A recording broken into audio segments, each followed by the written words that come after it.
नमस्कार, मैं हूं आपके साथ आस्था कौशिक। आज पूरे देश की नजरें टिकी हुई थी लोकसभा में प्रियंका गांधी के भाषण पर, क्योंकि ये प्रियंका गांधी का संसद में पहला भाषण था।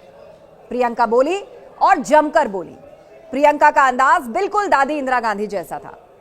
गृह मंत्री अमित शाह और रक्षा मंत्री राजनाथ सिंह प्रियंका को ध्यान से सुनते रहे। और खास बात यह रही कि अपने भाषण में प्रियंका ने यूपी की कई घटनाओं का जिक्र किया। हम आपको दिखाते हैं कैसे एक एक करके प्रियंका गांधी ने मोदी और योगी सरकार पर निशाने साधे। श्रीमती प्रियंका गांधी वाड्रा।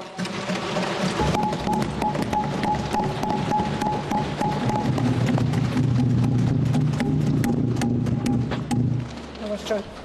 माननीय अध्यक्ष महोदय जी, आज आपने मुझे इस सभा में बोलने का मौका दिया, इसके लिए मैं आपकी बहुत बहुत आभारी हूँ। सबसे पहले जो सुरक्षाकर्मी, जो जवान अफसर 13 दिसंबर को संसद की सुरक्षा के लिए शहीद हुए, उनके प्रति मैं श्रद्धांजलि व्यक्त करना चाहती हूँ।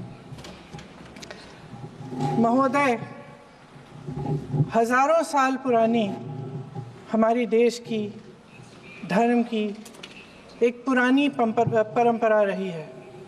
ये परंपरा संवाद, चर्चा की रही है। एक गौरवशाली परंपरा है जो दर्शन ग्रंथों में, वेदों में, उपनिषदों में दिखती है। वाद विवाद और संवाद की हमारी पुरानी संस्कृति है। अलग अलग धर्मों में भी, इस्लाम में, सूफियों में, बौद्ध धर्म में, जैन धर्म में, सिख धर्म में भी ये वाद संवाद, ये चर्चा बहस, इसकी संस्कृति रही है। इसी परंपरा से उभरा हमारा स्वतंत्रता संग्राम। हमारा स्वतंत्रता संग्राम विश्व में एक अनोखा संग्राम था, एक अनोखी लड़ाई थी जो अहिंसा और सत्य पर आधारित थी। ये वाद संवाद की जो परंपरा है, इसको इस संग्राम ने आगे कैसे बढ़ाया? क्योंकि ये जो संग्राम था, ये जो लड़ाई थी हमारी आज़ादी के लिए, एक बेहद लोकतांत्रिक लड़ाई थी। इसमें देश के किसान, देश के जवान, देश के मजदूर, देश के अधिवक्ता, देश के बुद्धिजीवी, चाहे किसी भी जाति के हों, चाहे किसी भी धर्म के हों, चाहे किसी भी भाषा को बोलते हों, सब इस स्वतंत्रता संग्राम में शामिल हुए। सब ने हमारे देश की आज़ादी की लड़ाई लड़ी।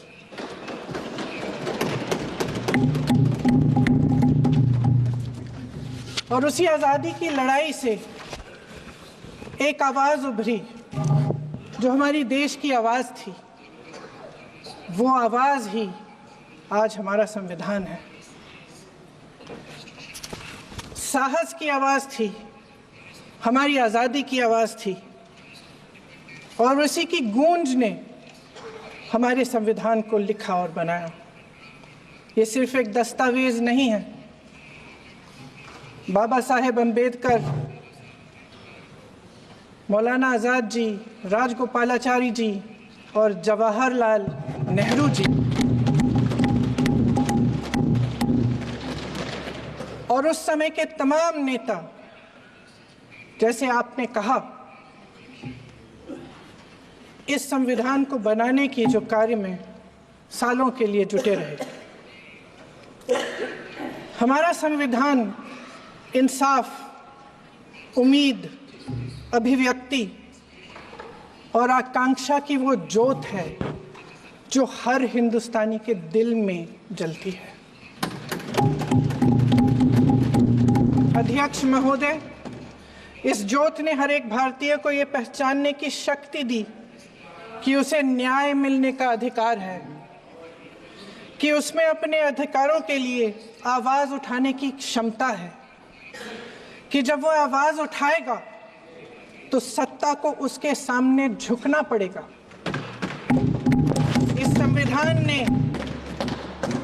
हर एक देशवासी को ये अधिकार दिया कि वो सरकार बना भी सकता है और सरकार बदल भी सकता है।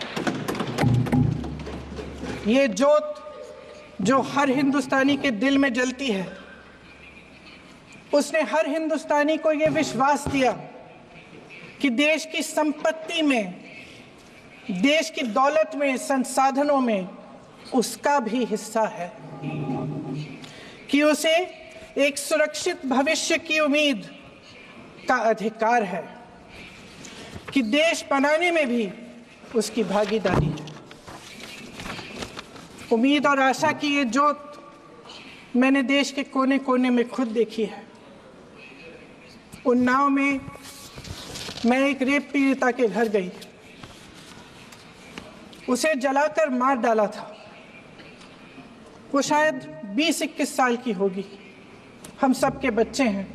हम सोच सकते हैं कि अगर हमारी बेटी के साथ बार बार बलात्कार हुआ और फिर जब वो अपनी लड़ाई लड़ने के लिए गई तो उसको जलाकर मार डाला गया होता तो हम पर क्या बीतती। मैं उस बच्ची के पिता से मिली। उसके खेत जलाए गए थे, उसके भाइयों को पीटा गया था, उसके पिता को बाहर से, घर के बाहर घसीट कर मारा गया था।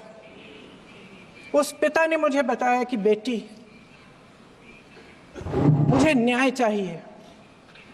मेरी बेटी अपने एफआईआर को दर्ज करने के लिए जब जिले में गई तो उसको मना किया गया। अगले जिले में जाना पड़ा उसे। वो रोज सुबह 6 बजे उठकर तैयार होकर अकेली अपने मुकदमे को लड़ने के लिए अगले जिले में ट्रेन से जाती थी। उसके पिता ने मुझे कहा कि मैंने उससे कहा, बेटी अकेले मत जाओ, छोड़ दो ये लड़ाई। लेकिन उसकी बेटी ने उसको जवाब दिया कि नहीं पिताजी, मैं अकेली जाऊंगी, मैं लड़ूंगी, ये मेरी लड़ाई है, मैं इसको लड़ूंगी। ये लड़ने की क्षमता, ये हिम्मत उस लड़की को और करोड़ों भारत की नारियों को हमारे संविधान ने दी। आगरा में मैं अरुण वाल्मीकि के घर गई। अरुण वाल्मीकि पुलिस स्टेशन में काम करता था, सफाई का काम करता था। आप सोच सकते हैं हमारी तरह उसका भी परिवार था। नई नई शादी हुई थी, 2-3 महीनों का बच्चा था। पुलिस स्टेशन में चोरी हो गई। चोरी का इल्जाम उस पर लगाया गया। उसके पूरे परिवार को उठाकर पुलिस स्टेशन में ले गए। आप हंस रहे हैं, लेकिन ये गंभीर बात है। गंभीर बात। शर्म करो, शर्म। अरुण वाल्मीकि को पीट पीट के मार डाला, उसकी बीवी को पीटा, उसके पिता के नाखून निकाले, उसके पूरे परिवार को पीटा गया। जब मैं उस जवान महिला से मिलने गई जो अभी अभी विधवा हुई थी, तो उसने मुझे कहा कि दीदी, हमें सिर्फ एक चीज चाहिए, हमें न्याय चाहिए और हम इस न्याय के लिए लड़ते रहेंगे, चाहे कुछ भी हो जाए। ये हिम्मत उस महिला को हमारे संविधान ने दी।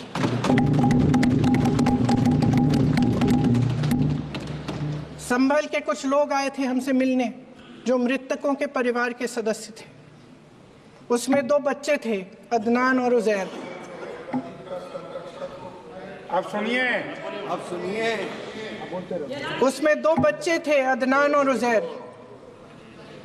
एक बच्चा मेरे बच्चे की उम्र का है, दूसरा उससे छोटा 17 साल का है। दर्जी के बेटे थे। दर्जी का एक ही सपना था कि वो अपने बेटों को पढ़ाएगा, लिखाएगा। एक बेटा डॉक्टर बनेगा, एक बेटा भी सफल होगा दूसरा बेटा भी अपने जीवन में सफल होगा। उनके पिताजी हर रोज उनको स्कूल छोड़ते थे। उस दिन भी स्कूल छोड़ने के बाद अपनी दुकान में चले गए। उन्हें पता नहीं था कि विवाद हो रहा है। उन्होंने भीड़ देखी, घर आने की कोशिश की तो पुलिस ने गोली से मार डाला। वो 17 साल का बच्चा अदनान मुझसे कहता है,